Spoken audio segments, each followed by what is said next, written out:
Not anymore. No, you're live. Talking to the mic for me? Test 1, 2. Okay, there it is. Yeah. You got yourself? Are you at a good? Here's more volume for you. That's way better. Yeah. Okay, there we go. That helps. And we'll explain. Oh, great! We got pals. Pals are in the house. Friendos. Hello, junkies, friendos. Yes, it is our first show of 2021. We have an awesome guest, one of my favorite people on today. So you guys in the chat room, get on in here.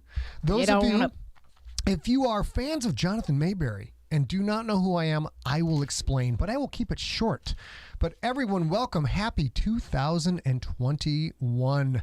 Steve, Nelson, Allison, Tracy, Julie, Matt McRoberts, Rob, Otto. Steve Ricky Bird, the man. Rob, shouldn't say her computer password out loud. Apparently we were on during that whole thing. Sherry Hare, hello everyone. We have a lot of stuff to get to, and we want to spend most of our time with Jeremiah. Mega awesome. How are you? Carlo, hello everyone. Hello. Bruce Press, hello survivors.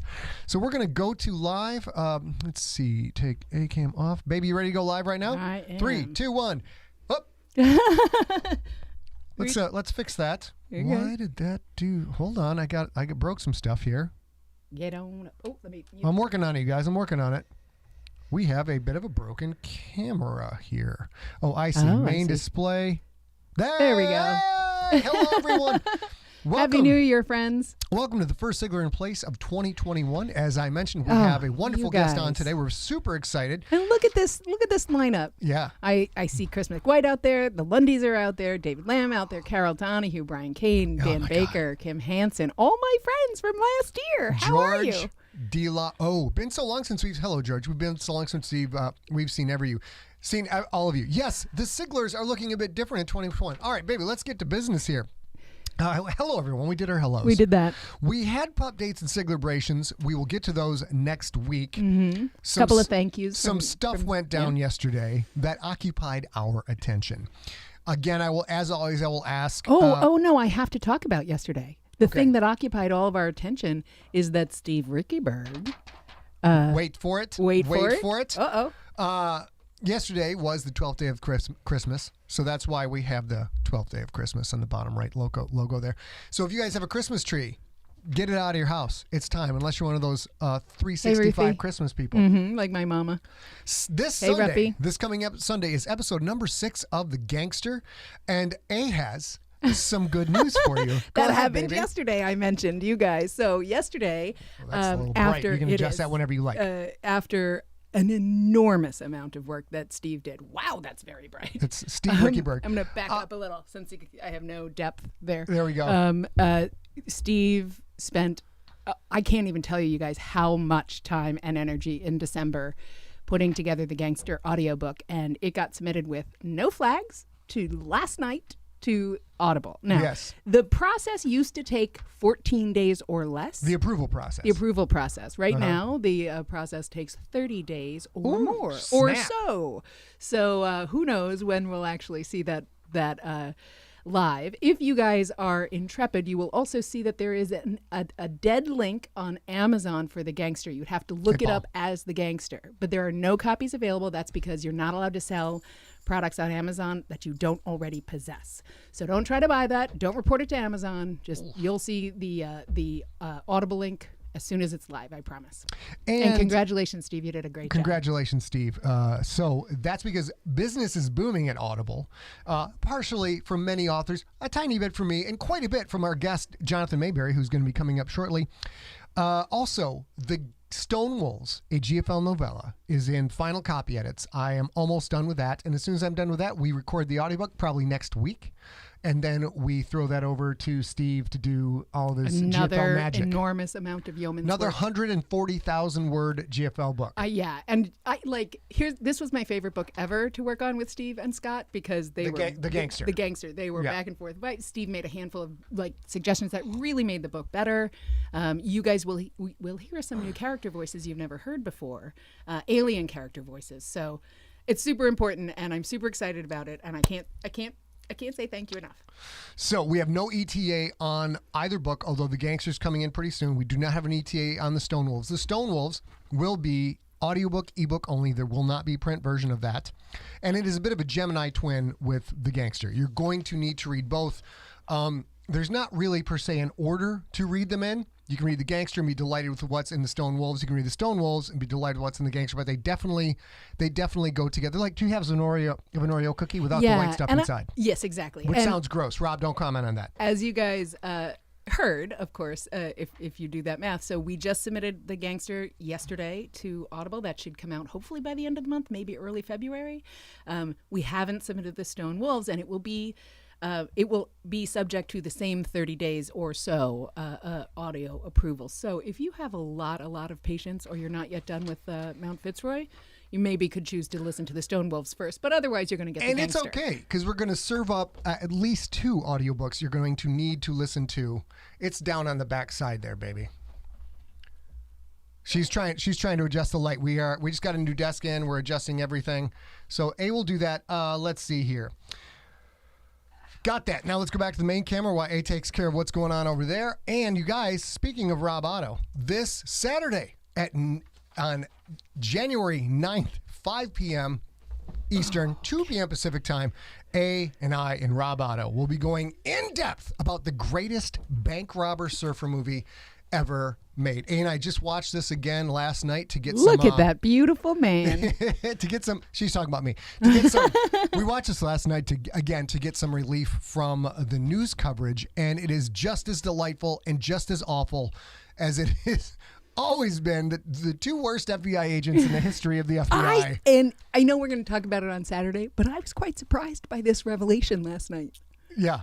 Which one is that? That they were terrible. They're terrible. They're terrible at FBIing. All right, last thing. We have 2 more things, and then we're going to get to our guest, Jonathan Maberry. Let's go to our guest. Ladies and gentlemen, tell them about our guest, and let's keep it short. Oh, you mean our charity sponsor. So we're going to continue this year as long as it takes to get out of lockdown. This is the Give Back Box. I'm really excited by the Give Back Box. Up until now, we've only featured 501c3s, but we did this. This is technically not a 501c3 because you're sending used goods, but what you do is if you get stuff from Amazon, if you get stuff from Chewy, if you get boxes, you sign up at the Give Back Box. Then you put all the stuff that you've been waiting for Goodwill to open back up so that you can donate your old clothes, toys, all things like that. You put that in that box. You go to Give Back Box. They send you a label, and you send it off to somebody who needs it. It's a cool idea. Great. And I've done this twice already, and so it's super easy. This is fabulous. If you don't have anything to get rid of, and I'm the most minimalist person I know, and I always have stuff to get rid of, but if you don't, you can actually just donate money to fund the shipping of the Give Back Box too. All right. And then the last thing, just in case we have any Jonathan Maberry fans who are saying, who is this gabbing gentleman right here? This is me. You can see I am an author, and I write many lovely books. The current book we're pimping is called Mount Fitzroy. It is the sequel to Earthcore, which is in the middle there. And ladies and gentlemen, we're almost at 850 reviews for Mount Fitzroy. Thank you very much on Audible. If you have listened to Mount Fitzroy and you have not yet rated and reviewed, shake thine booty over to Audible, because those things matter. And I want 4 digits. I want 4 digits worth of reviews. That's what I want. All right, that is me. Let's get rid of credentials. Yay. And now, ladies and gentlemen, let's go. We're going to today's switch over to here. And God darn it, go away. Oh, hold on, I got to go back to main. Sorry, guys, we're working on it. Ladies and gentlemen, now coming on our show is A and I. We are not only admirers of this gentleman's work, we are friends with this gentleman. And we think he is just one of the most, he and his fam are just some of the most fabulous people in the world. Mm-hmm. Ladies and gentlemen, welcome the wonderful author, Jonathan Maberry, coming to our show. Hello, Jonathan. Hey, Scott. Hey, how you doing? Hey, how are you? Happy New Year to you and Sarah Jo. Happy New Year. And we are talking today primarily about, there's a lot of things to cover because Jonathan we'll use the word industrious. He's an industrious gentleman that bakes a lot of pies. He's an industrious literary baker. But the primary thing we're looking at today is his new book, Bewilderness Book 2, is out on Audible. It's an Audible exclusive, Audible original. So we're going to ask him about that. We're going to keep an eye on the chat room as well. So if you see me looking off camera, that is why. And I'll be doing a lot of that to gather questions and stuff. Okay, yeah, cool. Yeah. I'll keep an eye on the chat room. So for you primarily, guys. Jonathan, welcome, and let's just get started. Of course, Jonathan is the author of the Joe Ledger series. There has been a crossover between Nocturnal. Brian and Pookie were in a Joe Ledger story in one of the anthologies. Our Jonathan and my fan base overlap quite a bit, so most of you are familiar with Mr. Maberry if you have not read him and you're out of my stuff to read, he should be next on your list, because we have a similar style and similar approach to things. But Jonathan, real quick, let's get into the new release. Tell us about Bewilderness. So Bewilderness is part two. It's actually a 3-part novel. It was written as a novel, but Audible had wanted it to be serialized. Okay. So part 1 came out in December. Part 2 came out today, and part 3 comes out in February. And the premise is that they figured a way to open doorways into other versions of the Earth, parallel Earths. And they think they found one that is just like ours, except no people. So Okay. They want to be able to use it for resources, for overpopulation, and it has all those wonderful potentials to it. Except this is fiction, and I decided, well, what's the worst that could happen? And that was my starting point. And as an author, you're not a nice man. You're not a nice man as an author. You're not nice to your characters, and things go I bad. like animals. You love Rosie. Yeah, I love Rosie. And Rosie is recovering from a procedure the other day. She swallowed stones, little sharp stones. Jonathan, real quick, we often show photos of our dogs and junkie dogs. So if at any point you want to get up and go get Rosie and show her off, the audience would love that. But continue. Carving made Yay! by Look at how cute that is. That's our pup date for this week, guys. There's our pup Okay, date. that looks so It much like has Rosie. prickles from Yeah. her defeating Cthulhu. But Rosie is sleeping right now. She's still shaking off the procedure. Poor little But she's well again. No leftover damage. Nope, no leftover damage. So is this, and I have not listened to either yet. They're on my list. Is this sort of a Stargatey type thing? There's a way to go to other worlds through these connecting portals, and yet things go. Is that the kind of concept? Multiple worlds, or one world in particular where things are going to go horribly wrong? A bit of both, because they're trying to open a stable threshold into one world. Okay. And things go wrong. The wrong person is at the controls. The woman who's the star of the story is kind of ousted from it, and they open it, and then it is suddenly overlapping tens of thousands of versions of the Earth. And so you have all these things coming through this gateway that are causing tremendous problems. Everything from prehistoric versions of creatures to completely original things they've never seen before, and an alien hunter who has come looking for the scientist, the woman who developed it, accusing her of having destroyed many, many, many, many thousands of worlds. Wow. And she doesn't understand why she's being accused of this, and that's part of the story. So this is the middle act, and it's a lot of fun. Shayna Small is the narrator, and we'd auditioned quite a few folks at Audible, and she was the one whose voice absolutely hit the right note for this character. Okay. And normally I would use Ray Porter, who did Mount Fitzroy, and we share a Ray as well. But 4 main characters of the story are all female, so we figured it was best to have a female actress, and the main character is biracial. So we wanted an actress who was also biracial. And wonderful! Shayna Small is just amazing. Apparently, Dennis Garcia, he just says, "I'm in." So you've already sold. You've already moved a book from this. Well, and like Scott said, Jonathan is prolific and industrious. So recently, he has also released Ink, which is spectacular. Glimpse, which is sort of a tiny touch related to Ink, but is in itself a terrific story. Oh, there you go. So those 2 are also out. Those are out in print. Those are not Audible exclusive.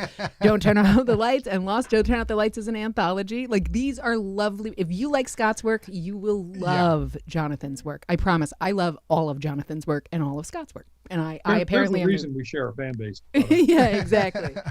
Yeah, and also the Devil's Imp, who's part of our group, Peter Klein's. Yes. Yeah. I love all of his work too. And Peter Klein's in this sort of dimension hopping alternate existence. That's a Peter Kleinsy kind of thing as well. So if you're a Peter Klein's fan, first of all, if you're a Peter Klein's fan and you're not reading me or Jonathan Maberry or any of the swap those 3 things anyway. Yeah, that's kind of a triumvirate of very similar approaches to things. Yeah, and your fan base, Scott, we are used to as Scott's fans that everything that he puts out, he podcasts. And now in this New World Order, especially since I've been trying to print The Gangster for 3 months now, all 3 of you also have gone to this books that are Audible exclusive for a short term or whatever. And some of your fans were a little bit concerned about that, but it really turns out to be a lovely way to get other stuff done during the pandemic and listen to these really great stories. Yes. And all three of these writers, Peter and Jonathan and Scott, have an enormous catalog that you can get at Audible that are all good to listen to. Jonathan, Danny Lundy in the chat room says he has 2 Audible credits, and after the show, he will have 0 Audible credits. So did you say there's 3 books in this? Yeah, and they're all free, by the way. So he doesn't even Audible credit for the Wilderness. Wow. They're Okay. absolutely free. Each one is available from the Audible Plus catalog. Mm-hmm. So you can get book 1, it's already there. Book 2 came out today, and book 3 will be out February 4th. Congratulations. Interesting thing about the Audible Originals, some years ago, our editor, probably the same editor you have at Audible, reached out to me to talk about doing an Audible Original because they were trying to prove the model that if you do some free content, it starts building your fan base. So Okay. I wrote a short story for them that was narrated by Scott Brick called Lullaby. And it was an experiment to give it away as my Halloween present to folks that year. And it wound up being the #1 short story in Audible for the year. Sweet. And that helped prove the model for them that is now the Audible Plus catalog. So how I'm cool. pretty happy to have been part of that evolution over the years. And we're happy about that too. We're talking to Audible about a project that cannot be named right now, and we don't know if it'll go, but it would wind up being a sort of along those lines. So, if we do that, A and I will be sure to send a little something your way. Ian Pedrut says he has a brother who has COVID. No, Canna brother. So he's talking about himself. Canna brother who God, dude, I'm sorry, you've got COVID. Can you get a shout out from me? Yes, get well soon. Also, he says, Jonathan, love your books so much. So give the man a shout out. He got the COVID. Yeah, absolutely, brother. Get well, stay safe, stay healthy, and get on the other side of this. And I think you deserve a T-shirt and a key ring. Yeah. Now, Jonathan, speaking of the COVID situation, are you guys still pretty locked down, or are you getting out more in your area now? No, I'm pretty much ankle chained to my desk. Okay. When COVID hit, I'm immune compromised. I have a medication I get for arthritis that lowers my immune system. Oh wow. Okay. I'm as soon as I got back from the last conference I did, which was San Francisco Writers Conference, I pretty much just locked myself in my apartment and I never go out again. I don't know what people look like anymore. It's interesting, Jonathan, because Scott says often in the last 10 months, he's like, I don't want to say this too loud, but this is the best pandemic ever. This is the best because I have no excuse. I get to write all day. And I feel like maybe you're a little bit like that too. Yeah, 2020, in a lot of ways, it's a horrible year. I've actually lost friends to COVID. I have friends who are dealing with it now. I mean, it is absolutely horrible. So what I'm going to say next, if I didn't preface it that way, would make me sound like the world's biggest jerk. So with that preface in place, it was the most productive and successful year of my career. I started off with having a TV show on Netflix, Yep. Wars. I wrote 4 novels, the shortest of which was 97,000 words, the longest of which was 169,000 words. Wow. So I wrote 4 novels, 12 short stories, a third of a graphic novel I'm doing for DC Comics, and a bunch of other stuff because there is nothing else to do. I'm not traveling. Usually I'm at conventions all over the country, all over the world. And this year I'm home. So it's making lemonade out of lemons. But at least I'm not sulking. I have a couple of writer friends. I will not name them because I want to punch them next time I see them. Who are just complaining that they need to be in the public in order to write. Oh, it's my. like, have you ever looked up what writer means? You're isolationist freak jobs who sit alone in a room and talk to ourselves. This is God's gift to you guys. Honestly, aside from cons, my schedule has changed very little. I am I'm at this desk all the time, so I'm perfectly fine with that. But you've gotten a lot done, and not only are you doing all of these things. Now I have to switch. As I told you guys, I had half of yesterday's schedule to set up all the graphics for Jonathan's appearance on our show, which we've been waiting for forever, and some shit went down. But so we're going to just share this graphic right now. Look at this. This is Weird Tales. Jonathan has many things to say about the magazine Weird Tales. I'm showing their website, and Jonathan, they can hear you, so go ahead and tell them about this as I walk them through this. So Weird Tales is like the oldest horror magazine out there. It was launched in the 20s. It's gone through a lot of evolutions. It launched the careers of Robert E. Howard with Conan, H.P. Lovecraft. Ray Bradbury published there when he was basically a kid.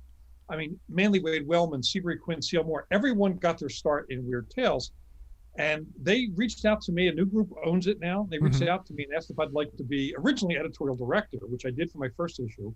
And now I'm the actual editor of Weird Tales. Okay. So I'm curating it. The second issue just came out. It's available on ebook now. It'll be, if you order through the website, you can order the print version, which I believe has just arrived from the printers, COVID delays.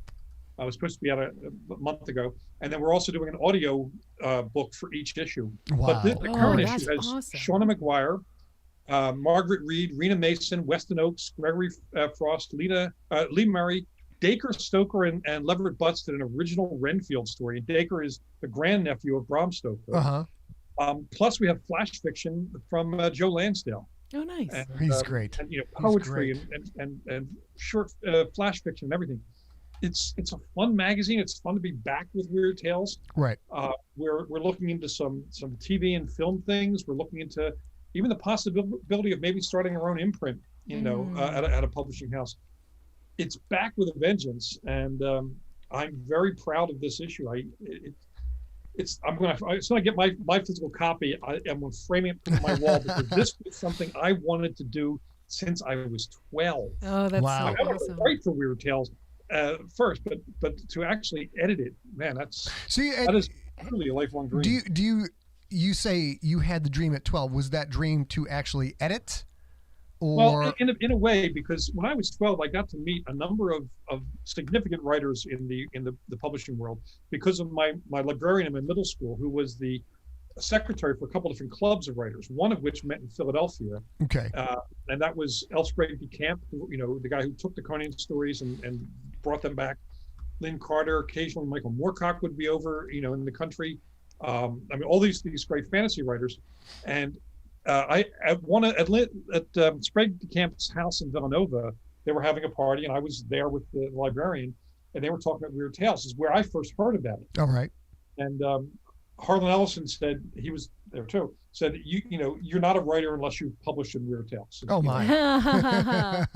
They made a lot of proclamations, I'm just saying. So it became a thing. And then Sprague de Camp, who was an editor as well as a writer, said that, you should set your goals on bringing that magazine back, because it wasn't being published at the time. Okay. Bringing it back, and you should write it. You should edit it. I'm like, well, shit, yeah. Let me do that. It's been in my brain since I was 12. And, Wonderful. Now I just did it. So. And I will mention, you mentioned this first the first edition. Sorry, the first edition of the magazine has Weston Oakes in it, and I think he also falls into a category that if you haven't read any Weston Oakes and you like Peter Kleins and Weston Scott Oakes is Sigler the bomb. and Jonathan Maberry, Just so good. and he's just such a lovely human being too. He's such a good guy. He and his wife Yvonne Navarro, they're both writers that if you really if you like all three of these writers, I'm sure you'll find some things that you like in both of them. The cons I do miss, because that is how I met and became friends with Jonathan. At a con, we were on a John Smar panel way back when. I don't remember what con it was at, but John, you remember which one it was?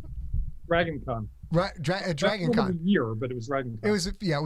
They all blend together. But Peter Kleins, Weston Oakes, and you just meet. That is the thing I miss is. You get to go to a con, and I'm sure Jonathan writes, Peter writes, everybody writes at a con. You just don't write maybe as much, but you all have deadlines. But getting to go hang out with everybody, who are some of the people you've met at cons that you're like, maybe you wouldn't think like, that's a great person. I don't know if we'd click. And, some of the relations, you're such a great network. Business-wise, Jonathan is a wonderful networker. He always has information to give without asking for anything, and he's always sharing things. So who are some of the people at cons that you've met were like, this is awesome? Stan Lee. Became friends with Stan Lee. George Romero is probably the most influential person because when I was 10 years old, I snuck into the movies to see the world premiere of Night of the Living Dead. And then I went up on panels with the guy at various cons. And in those panels, we found out we agreed on everything. We agreed on politics, on society, on what makes good horror. And then, roll forward some years later, because I met him, I was able to reach out and say, hey, I want to do an anthology of stories set in the world of Night of the Living Dead. Mm-hmm. Do I have your permission? He said on three conditions. One, he wanted to co-edit it with me, which he did. And we actually did Nights of the Living Dead, which was like an insane dream come true. He wanted to write a story for it. And then he wanted me to write a story myself for the anthology, which is not typical for editors to write stories in their own anthologies. But George requested it, that I take a character from one of my novels that he really liked and bring that character into all the way to the house in Night of the Living Dead. Wow. It meant the fact that this character, who's in a character from the Joe Ledger world, by the way, Sam Moore, the sniper from Joe Ledger's team, is now part of the Night of the Living Dead world forever because George Romero, because we met on a panel. But Jonathan, that has to be surreal for you as a fan. Just that, that now that you're part of the canon has to be insane. Yeah, because it makes the Joe Ledger stories all prequels, the Dead of Night series prequels. And it makes my Rotten Ruin books sequels, because the Dead of Night, Fall of Night books that George loved so much were the story of how the world ended that we later pick up in the young adult series.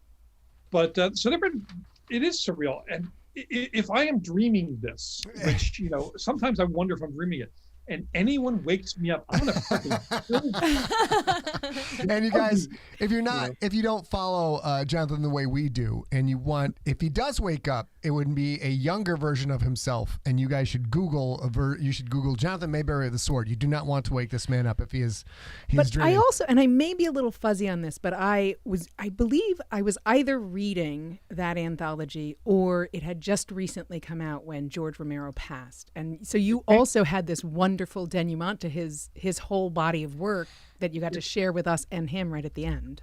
The last thing George completed before he died. Yeah, I thought so. 5 days before his death. And I was actually doing a signing at Mysterious Galaxy in San Diego when his wife called to tell us that he had just passed.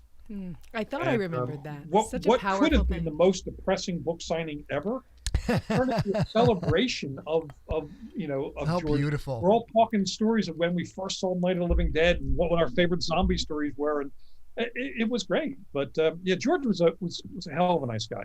I also did a second project posthumously with George. He had started to write a script for something called Road of the Dead, which would have been his last zombie film, would have been even worse than Survival of the Dead. Much as I love George, Survival of the Dead was a horrible film. This was 8 steps lower than that. So after he died, his widow and IDW Comics made some arrangement where they would get me to write a prequel comic. Oh, gosh. Yeah. And I had a whole bunch of fun with that because I got absolutely no restrictions on what I could do. So I wrote a comic called Road of the Dead, Highway to Hell, and it was one of my most popular comics.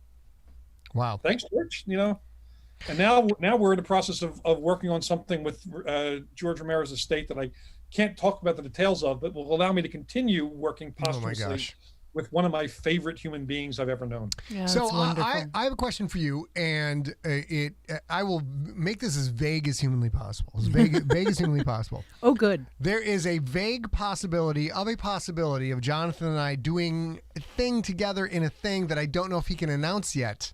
You can't. So, no, I don't know. We just got an email today. We can't?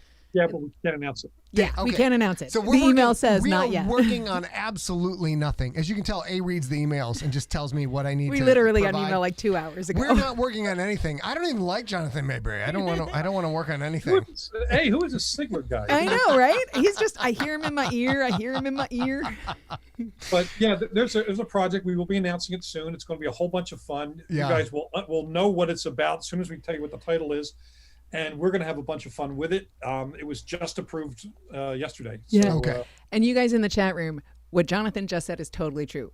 When you see the announcement, anybody who's watching right now will be like, "Oh, right, that's what they were talking about." Like it's not you'll get it. Yeah. Yeah. So going over what you've got going on right now, you're just coming off of a Netflix series, which had to be a ridiculous thrill. You are living the dream with Weird Tales. You've got all this great stuff coming out from Audible, but I know that people, a lot of people in this chat room watching this right now are huge Joe Ledger fans. Just assume they don't know what's going on. Get us caught up on the last year of Joe Ledger. What's going on there? Okay, so I ended the first run of Joe Ledger at 10 books with Deep Silence, and it was 10-book run where he was with an organization that was part of the American government, the Echo Team, part of Military Sciences, And I wanted to expand the storyline and make him more of an international publisher. Okay. So he and that group, they dissolved the old group and started a new one called Rogue Team International, based on an island in Greece. It allows them to get pretty much everywhere they need to get to. And the first book, Rage, came out last year. I got to copy that handy too. Rage came out a little over a year ago, and it launched that series. It was one of the most popular books in the series. I just turned in Relentless, which is the second book. Okay. This, I have been told, I'm a very bad man because of the way it ends. I've been told that by a lot of people. They are not entirely wrong. And then the new book picks up right after that, where you have Joe Ledger, who is psychologically compromised on his best day, goes completely off the deep end. Oh, geez, Pete. I'm gonna have to. I can't even imagine what him going. He's already off the deep end, but now he goes further. It turns out there's right where the deep end is. There's the Mariana Trench. That's what he is. And my editor, who usually has a fair amount of notes for me, read it twice. And then wrote back and said, "I've got here's 1 page of notes, and they're all typed." Oh my gosh! Oh, wow. Wonderful. 169,000 word thriller, and he's like, "Dude." So do you think that is because I had a similar experience with Mount Fitzroy? We got it's 240,000 45,000 words, and the actual editorial changes were very, very, very small, and I felt out of my element because when I wrote, what was the one at 11 page, the 21 page Pandemic book 3 of the Infected trilogy comes back with a 21 page single spaced letter. Yeah, babe. I would like to point out that 21 pages single spaced, and here we are in an actual pandemic, and you got quite a lot of it right. Yeah, lot right. But that is the environment in which I am used to, which is a copious amount of feedback from an editor beating the crap out of the story. And when I was dealing with an editor where feedback came back and it was very minimal, I felt completely out of my element, and I was very worried he hadn't actually read the book.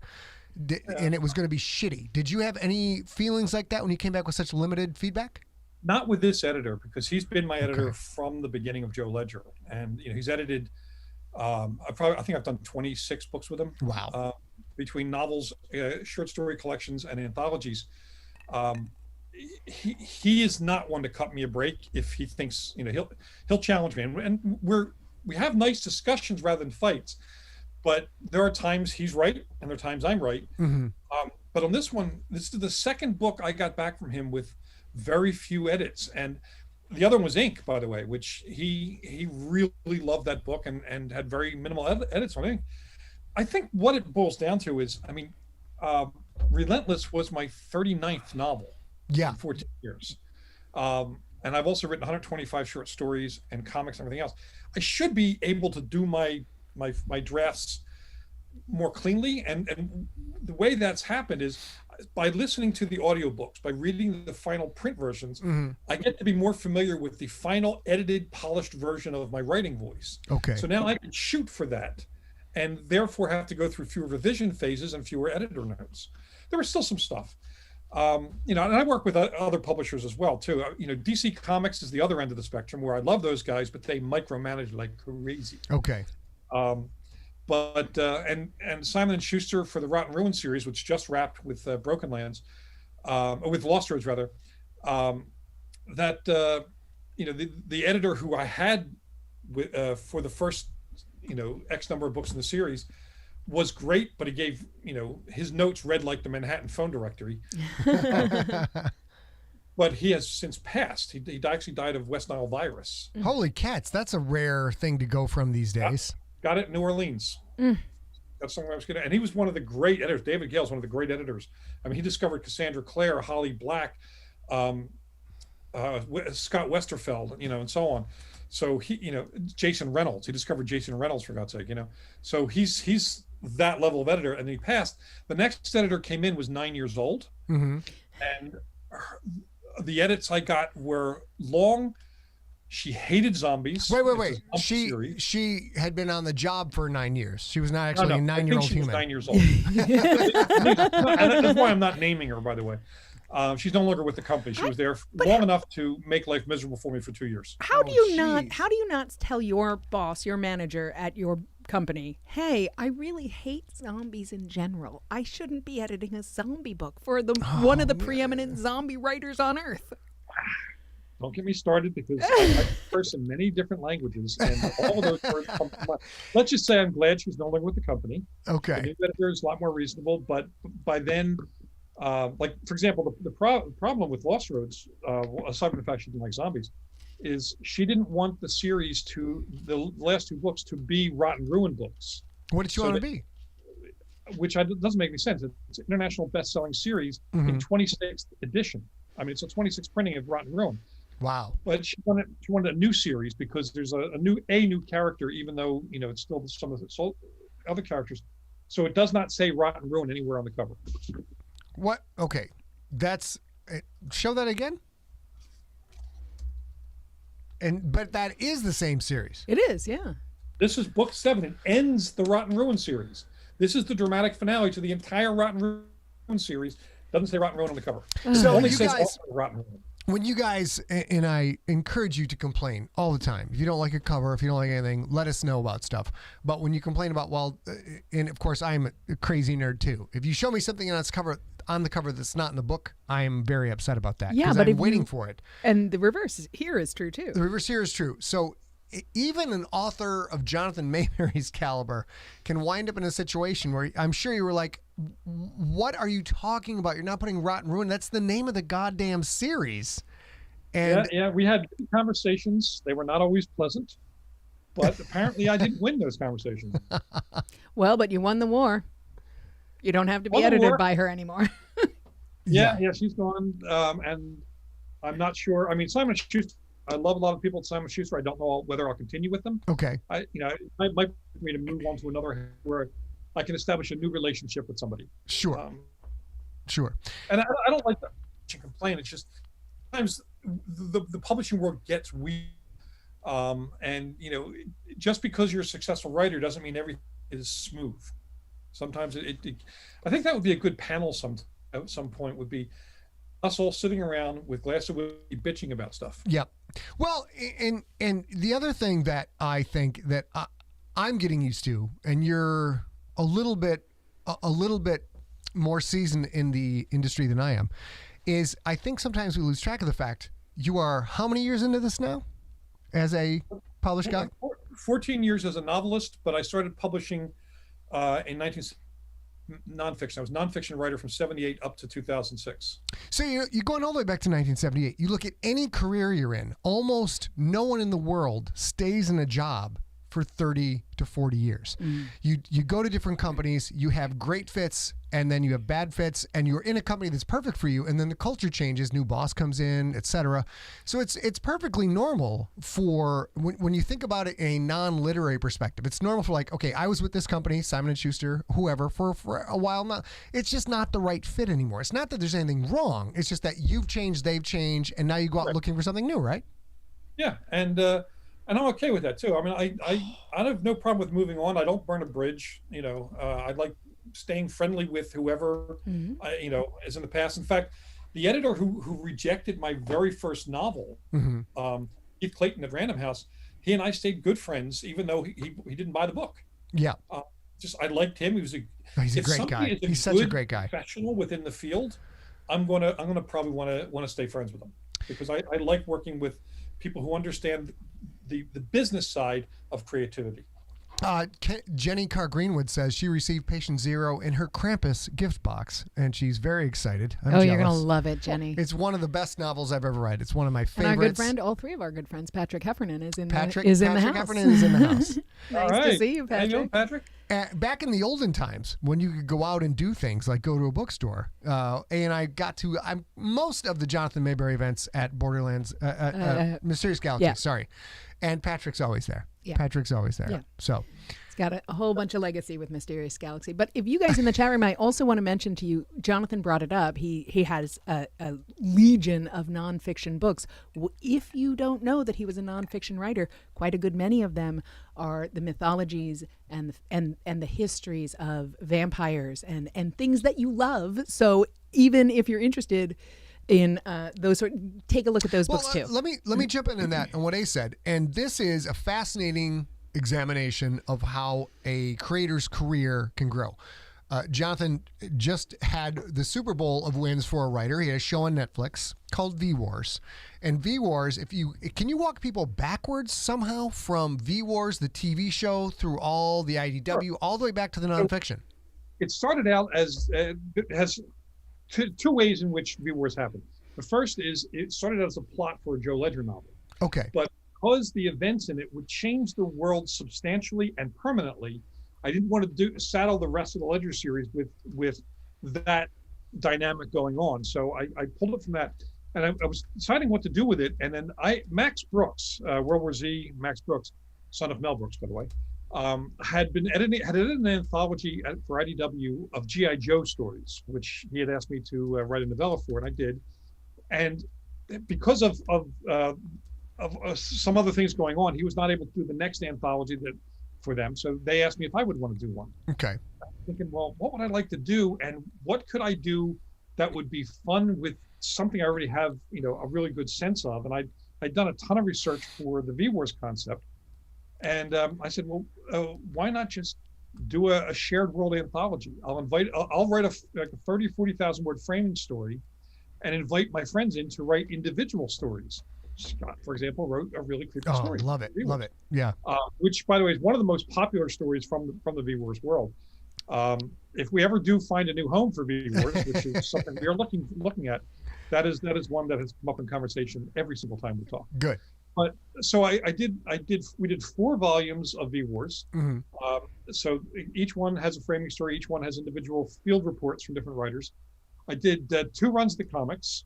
And Joe Ledger did make a cameo in the comics.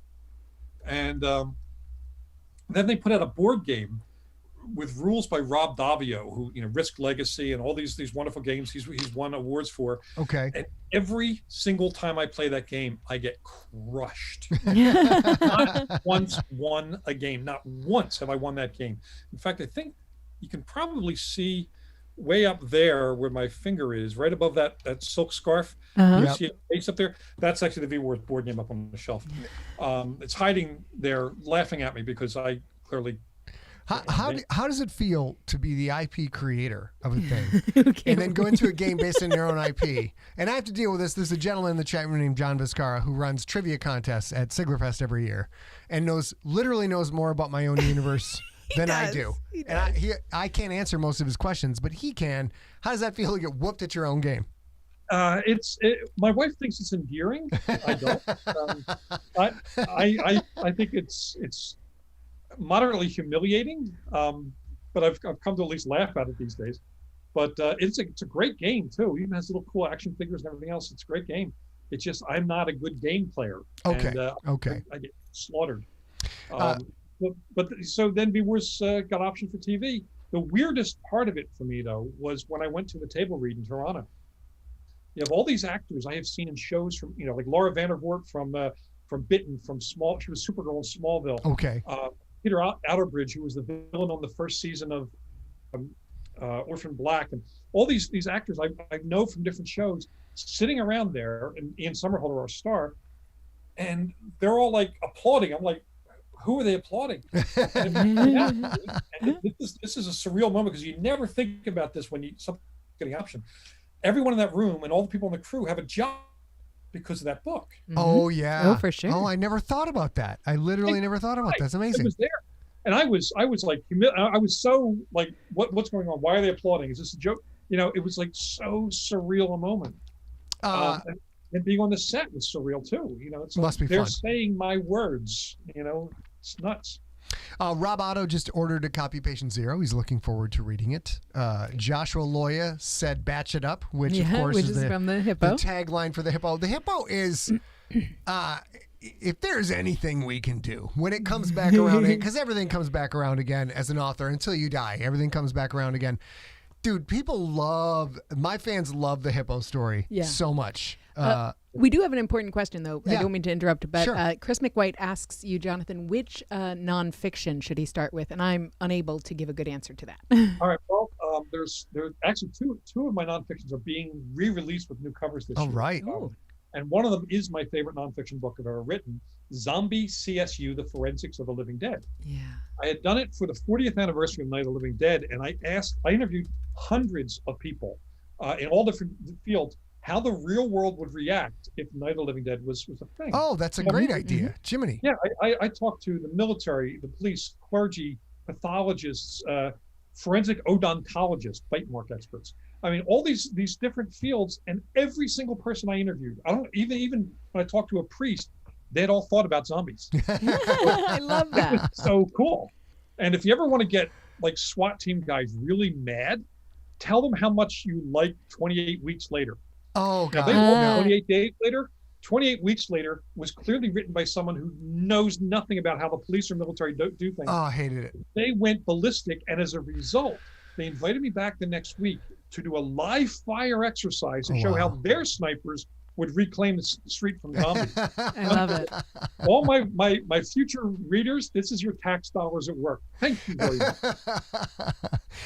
That's fun. I got to a similar thing when with Chris Grawl, who's our firearms small unit tactics consultant, 3 tours in Iraq, special forces. He trained SWAT teams, and I got to go be the bad guy in the SWAT teams with him. And it was a similar thing. Like, holy cats! When we first did the SWAT thing, it was like a volunteer SWAT unit, and they had never trained together. So they showed up, and we were in Florida, and I'm like, oh, these guys are terrible. That took about a half an hour. Within a half an hour, we weren't able to do anything at all. We were getting taken out left and right. And you were a bad guy. I was a bad guy. Yeah. That's great. Yeah. So I have to find it, and if I do, I'll send it to you, Jonathan, and I'll post it for you guys in the chat room. Chris Grawl, when he got all suited up in his tactical gear, and he was a bad guy, so he was wearing a full padded suit and a bulletproof face mask. They were using paint, but still, paint rounds, yeah. And to test the equipment, he stood in front of Scott, maybe 3 feet in front of Scott, and said, "Scott, what are we doing?" And he said, "Testing the integrity of our equipment." And then he shot him in the face and in the chest and in the heart with the paint gun, and you saw it happen. And then afterwards, Scott went, "Okay," like this tiny little laugh, and it was so rad. Like, it wasn't embarrassing or like goofy or weak at all. I was like, dude, I would have screamed my head off, and all that Scott did was go hee. A very awkward laugh. But Jonathan, you have such a background in martial arts and combat training in general, which of course you can see. Anybody who's going to read Patient Zero who knows hand-to-hand combat in any stripe is going to see Joe Ledger knows what's going on. That's a similar thing for you, right? Like, you bring a lot of that to the table in your books. Yeah. I mean, I've been in jiu-jitsu for 56 years, kenjutsu, Japanese sword plays, for 54 years. I was a bodyguard in the entertainment industry. I was a bouncer, taught women's self-defense, and taught hand-to-hand combat programs for SWAT and special forces. Okay. So, I have a background in realistic fighting. I don't believe in fancy fighting. I like, the real stuff. So when I write about it, and I've written my first 20 nonfiction books, mostly out of print now, are all martial arts books. Okay. I think the only ones still available on Amazon would be Ultimate Fighting, Ultimate Jiu-Jitsu, and Ultimate Sparring, but the others are long gone now. But when I write a fight scene in a story, whether it's 2 humans fighting or somebody fighting a vampire, whatever, the fight scene's going to be based on what's really possible in terms of physics, physiology, combat psychology, and so on. And it's funny because today I spent a good chunk of time doing my first action scene in a epic fantasy novel. Okay. So I'm writing my first epic fantasy novel, Kagan the Damned. So I had to adapt the way I write a fight scene to an epic fantasy world, and I had a blast with that. So, and the realistic aspect of your fight scenes is hand-to-hand combat. Any kind of in-close fighting is over very, very fast. It's very quick. And now I'm sure you, of course, love watching all kinds of movies, but when you watch something like, say, Crouching Tiger, Hidden Dragon, the long, drawn-out fight scenes, are you able to appreciate those as an artistry unto themselves, or do you I can't watch this?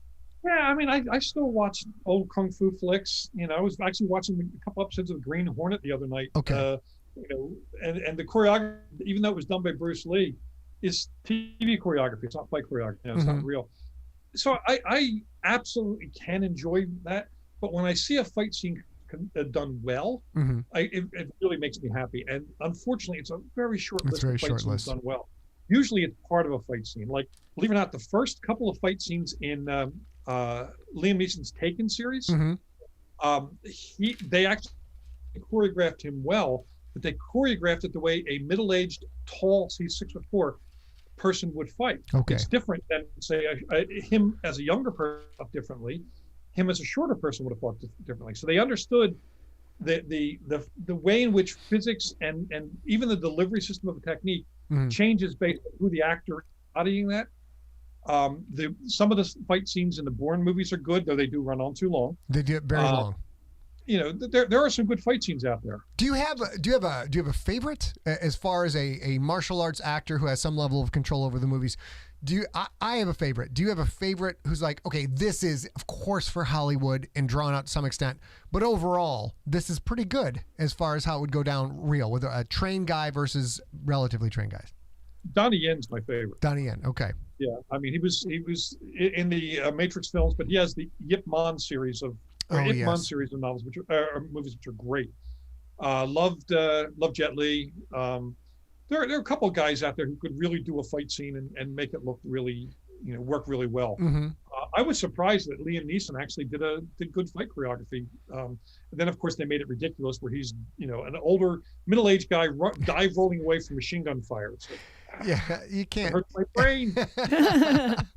And to that regard, Sean Dyer would like your opinion on the fight scene, the Roddy Piper fight scene from They Live, the street alley fight scene from They Live. Love Graham is if he doesn't know that line, I'll lose all respect for him. He will know that line if he likes that movie. Yeah. It was absolutely ridiculous. Their hand shattered long ago because this is all hard bone. These are delicate bones. Yeah. Even if wrong hand, you're not going to be bashing people in the face. And I think there were like 35 face punches in that. Oh. And several testicle punches too, which just and someone actually gets up from that. It's amazing. Yeah, and one of the things they don't realize is just because somebody's big and muscular doesn't mean that their punch to the face is going to be any good. I mean, like Mike Tyson broke his hand in a bar fight once. Oh wow! I mean, because he's used to boxing with his hand tape, wrist tape, and wearing 16 ounces of gloves. So you get guys like Keith David and Roddy Piper, who are both big, strong men. Sure. Using all that mass and muscle to throw punches, their own mass, their own strength and speed would cause their hand bones to shatter on impact. It's just, if they had taken that hand and opened it, done palm strikes, knife hand strikes, any other type of strike, you could have had that fight scene be realistic, but they were going for fun. And it is one of the most entertaining fight scenes ever. And it does end with that line, "Ain't love grand." one of my favorite movies. What a great movie! And of course, Roddy Piper, my all-time favorites.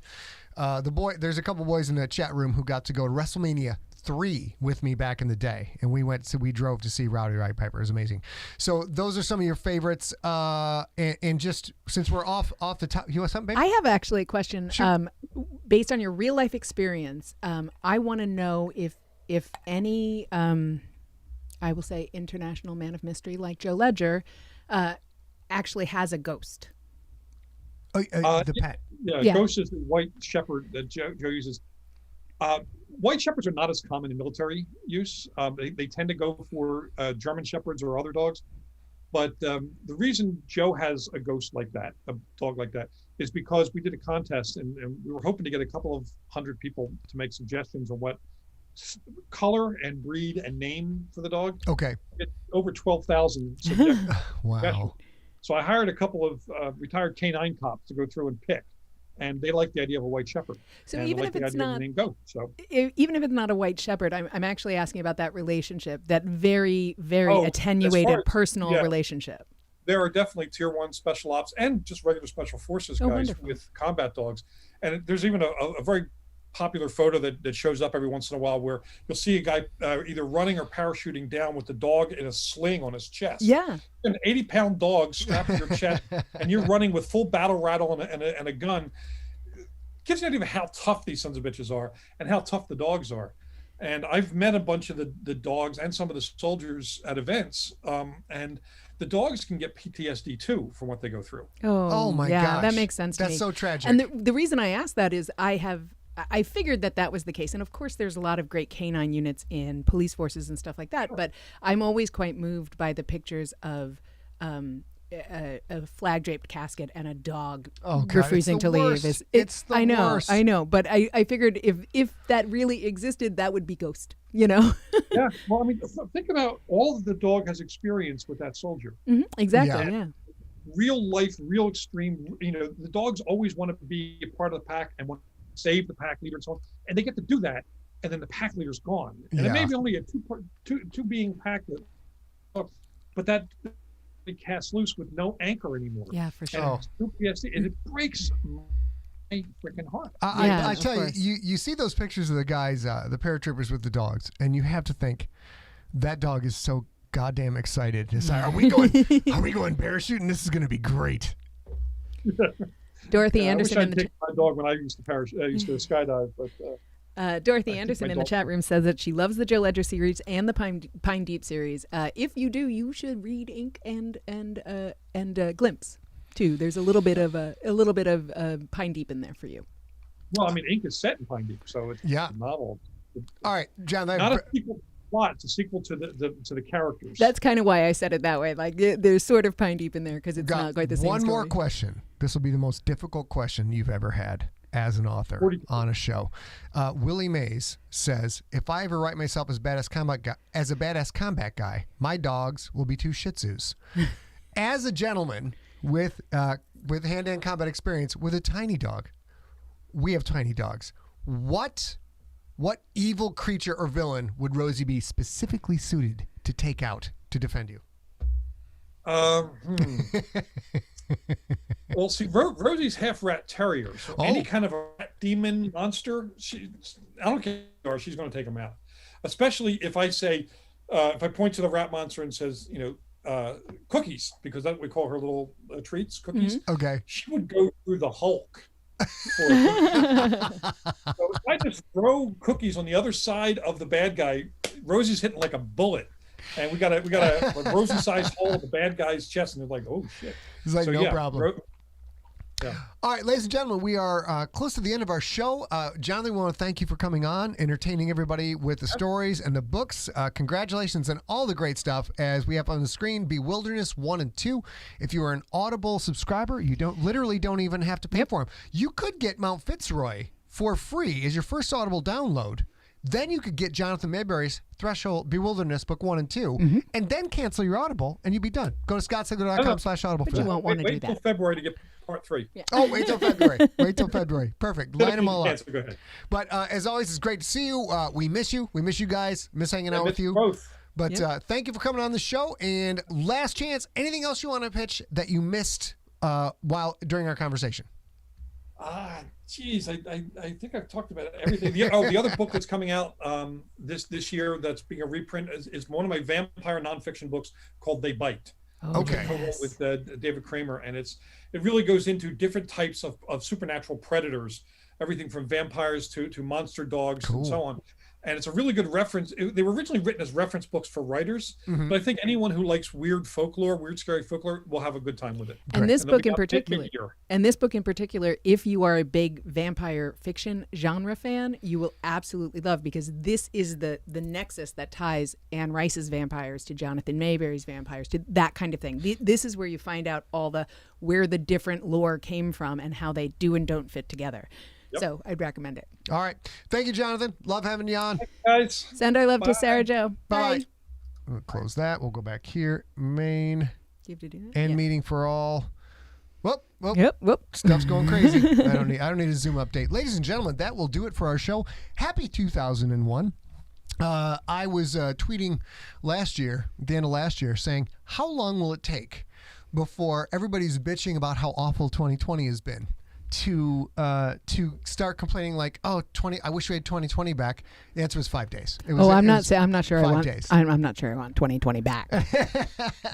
But we are done. We think you're awesome. We don't know what. Let's talk about real quick. What is our regular day for the show now? Now it's on Wednesdays. It'll be once a week on Wednesdays. Scott is working on another little treato for you guys, a little live Twitch treato for you guys. But right now, we'll see you next Wednesday. Yes. It's same Sigler in Place that you're used to. It's just once a week on Wednesdays. Beth Kelpenaver, don't make fun of me. You know I meant 2021. Stop it. We will be back with we've got a lot of pup dates. We got a lot of thank yous. Kim and Smorg, if you're out there, we got your packages and they're lovely and we appreciate them. So we'll be back on Tuesday. Send in any of your pup dates. Wednesday, sorry. Yes. Any of your pup dates. Is this for real? It is, but I'm not sure. I have a rubber ducky. So Ladies and Wednesday is gentlemen, go ahead. Wednesday, January 13th, 2021 is Rubber Ducky Day. And we're going to have a show on Rubber Ducky Day. Well, yeah, I guess. Because it's hard to pick out of the international holidays when it's a weirdo date. Yes. So. Yes. But we love you guys. And until then, as ever, we want you to stay safe. We want you to stay smart. We need you guys to stay science. Please. And for the love of science, there's a whole new predator in the field. At least one, probably two. Things are going to get nutty. We want you to stay informed. If current events have not educated you to pay attention to people who actually study things their whole life long, let's do that. We don't want to see any of you. We don't want to see any more good people saying, "Hey, I got the COVID. Oh yeah, wish me well." Yeah, Ian, get better, buddy. We love you, buddy. All right. Anything else, babe? That's it. Okay, ladies and gentlemen, hold on. It's been so long since I've done a show. Daniel Baker, yes, I have the attention span of a fly. I've completely forgot how to do this. Here we go, baby. Want to give him a big dating game kiss? Sure, I do. You can all kiss off into the sky and.